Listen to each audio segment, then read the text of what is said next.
The recent events in France and similar ones in some other Western countries have convinced me to directly talk to you about them. I am addressing you, the youth, not because I overlook your parents. Rather, it is because the future of your nations and countries will be in your hands, and also I find that the sense of quest for truth is more vigorous and attentive in your hearts. I don't address your politicians and statesmen either in this writing, because I believe that they have consciously separated the route of politics from the path of righteousness and truth. I would like to talk to you about Islam, particularly the image that is presented to you as Islam.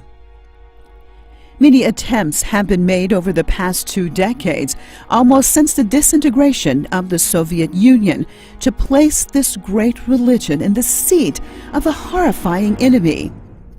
The provocation of a feeling of horror and hatred and its utilization has unfortunately a long record in the political history of the West.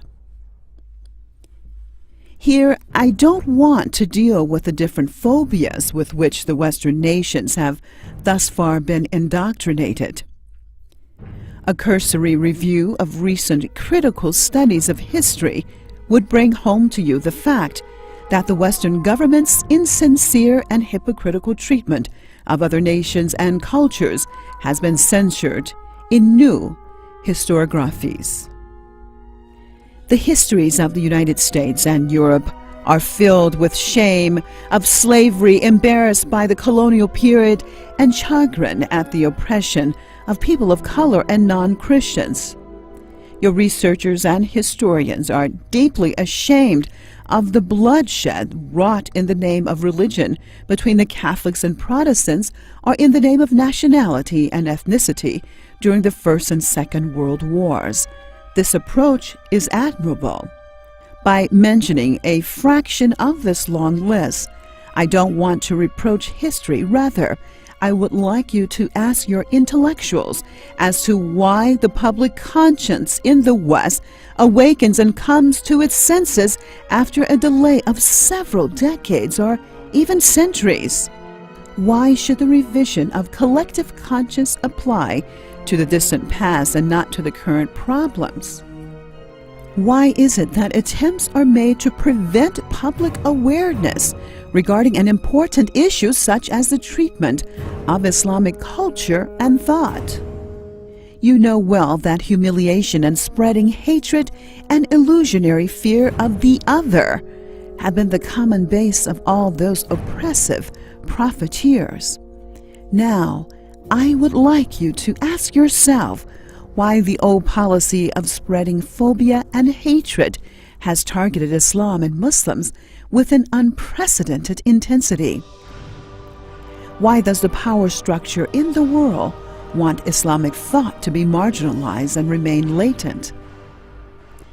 What concepts and values in Islam disturb the programs of the superpowers, and what interests are safeguarded in the shadow of distorting the image of Islam?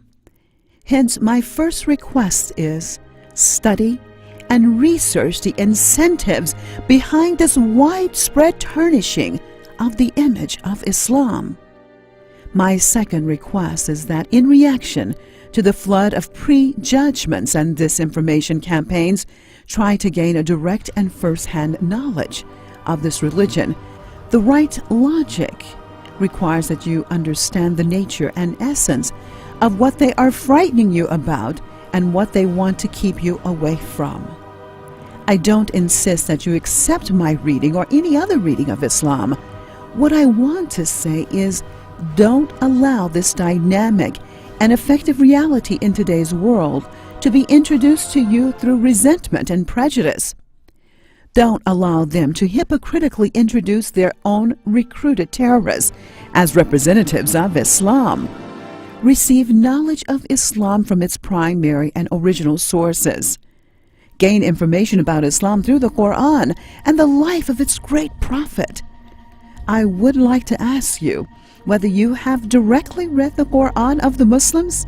Have you studied the teachings of the Prophet of Islam and his humane ethical doctrines? Have you ever received the message of Islam from any source other than the media? Have you ever asked yourself how and on the basis of which values has Islam established the greatest scientific and intellectual civilization of the world and raised the most distinguished scientists and intellectuals throughout several centuries? I would like you not to allow the derogatory and offensive image building to create an emotional gulf between you and the reality, taking away the possibility of an impartial judgment by you. Today, the communication media have removed the geographical borders. Hence, don't allow them to besiege you within fabricated and mental borders. Although no one can individually fill the created gaps, each one of you can construct a bridge of thought and fairness over the gaps to illuminate yourself and your surrounding environment. While this pre-planned challenge between Islam and you, the youth, is undesirable, it can raise new questions in your curious and inquiring minds.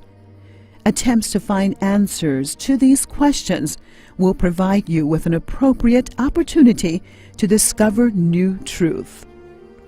Therefore, don't miss the opportunity to gain proper, correct, and unbiased understanding of Islam, so that hopefully, due to your sense of responsibility towards the truth, future generations would write the history of this current interaction between Islam and the West with a clear conscience and lesser resentment.